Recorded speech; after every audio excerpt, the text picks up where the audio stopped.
Bonjour à tous et à toutes francophones du monde entier. Vous êtes sur ma chaîne et bienvenue. Je suis le rabbin Netanel Fitoussi, j'habite ici en Israël, à Petah Tikva. Et sur ma chaîne, on aborde des sujets actuels et politiques vis-à-vis d'un avis d'un rabbin, vis-à-vis du judaïsme. Et cette fois-ci, on va parler d'un sujet intéressant puisqu'on va parler d'Éric Zemmour. Euh, c'est un sujet qui concerne la France. Est-ce que les idées d'Éric Zemmour sont bien pour les juifs? Est-ce qu'ils sont conformes à la vie des rabbins? Donc c'est ça notre sujet. Donc Éric Zemmour, pour commencer, on va dire quelque chose de gentil envers lui. Il est quelqu'un d'appréciable, il est quelqu'un d'éloquent, il est quelqu'un qui a beaucoup de savoir. On peut l'apprécier pour sa façon de parler, de débattre. Et, voilà. Mais d'un autre côté, il faut savoir que ses idées sont je vais dire quelques points au sujet des opinions d'Éric Zemmour.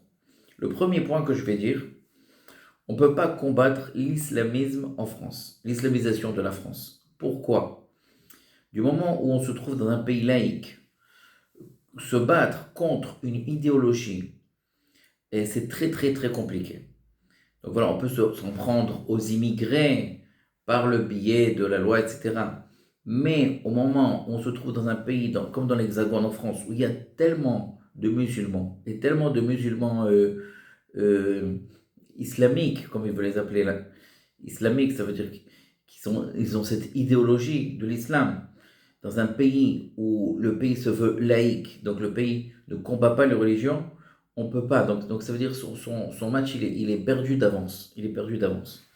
Ça, c'est la première chose. Avant qu'on parle des juifs, bien que je ne suis pas musulman, il faut dire la vérité. Deuxièmement, c'est dangereux aussi pour les juifs.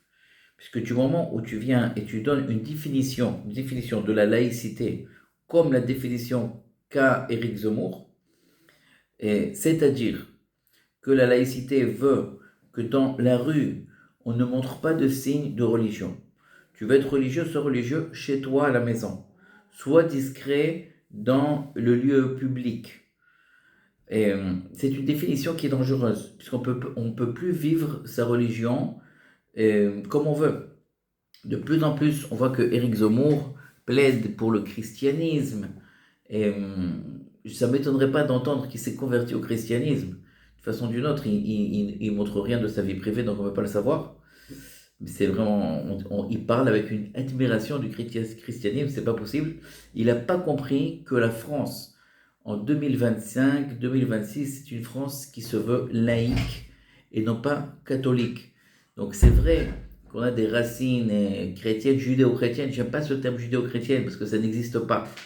Judéo et chrétien, c'est deux choses différentes. C'est deux choses contradictoires. Mais bon, ils appellent ça judéo-chrétienne. Et donc c'est vrai qu'il y a une culture en France, on ne peut pas l'ignorer. Mais la France en tant que France, les lois de la France, l'État de la France se veut laïque. Alors c'est quoi laïque pour Éric Zemmour? De ne pas montrer de signes de religion dans le domaine public. Donc ça va être contre la kippa, ça veut dire que les juifs, ils devraient être juifs qu'en secret, que chez eux à la maison, comme c'était auparavant dans des périodes très très sombres de l'histoire. Et, et malheureusement, le fait que le juif se doit d'être juif que chez lui à la maison, ça crée de l'assimilation, ça crée des mariages avec des non-juifs, et donc c'est ça qui en fait efface le peuple d'Israël. C'est ça qui fait que les juifs après font leur aliyah, comme il y a eu jusqu'à maintenant une très très grande aliyah, ça veut dire des juifs de France qui vont partir en Israël parce qu'ils en ont marre d'être dans un pays où ils doivent toujours se cacher. Et ça crée de l'antisémitisme, puisque du moment où un juif va montrer des signes de religion à l'extérieur, par exemple un rabbin qui devrait marcher avec un chapeau, etc., donc on va le haïr, puisqu'il va être différent de tout le monde. Il ne va pas être conforme au concept de la laïcité. Et c'est impossible de vivre comme ça. Par contre, la laïcité a son terme propre, avec de, beaucoup de logique. Sa définition, c'est comme la définition que j'ai entendue du grand rabbin de France, le grand rabbin Chaim Kourchia, qui a dit que laïcité, ça veut dire que l'État est neutre. Tu peux être religieux, il n'y a aucun problème, comme tu le veux, comme tu le sens, l'État ne s'en mêle pas. C'est ça la laïcité. Tu peux être religieux même dans le domaine public. l'État n'est pas religieux, l'État n'a aucune religion, et c'est au contraire pour pouvoir laisser la place à toutes les religions, liberté, égalité, fraternité, toutes les religions sont égales. Donc une fille qui voudra mettre un voile, parce que c'est ça la loi, parce que c'est ça la halakha, pardon, c'est ça sa religion, la pudeur, etc. Il n'y a aucun problème. La laïcité devrait permettre à chacun de faire sa religion comme il le sent, comme il le veut. Et la laïcité, donc, c'est à ce terme-là, c'est cette laïcité qu'on retrouve plus aux États-Unis, et où chacun exprime sa religion dans le domaine public. Et on voit que là-bas, il y a moins d'antisémitisme qu'en France.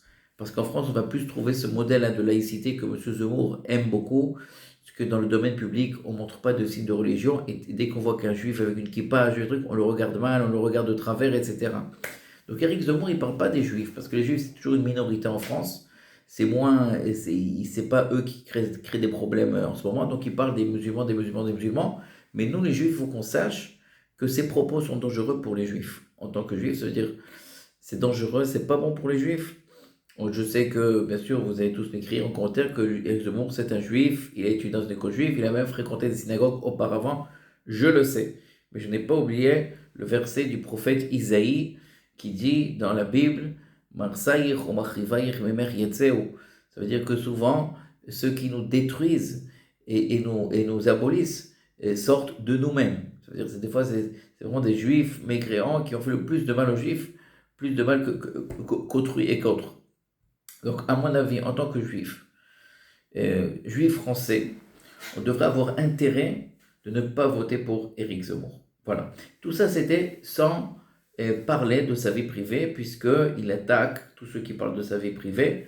Et bon, c'est sûr que quelqu'un qui veut être un homme politique, il faudrait qu'il ait une certaine foi, c'est-à-dire qu'on puisse le croire.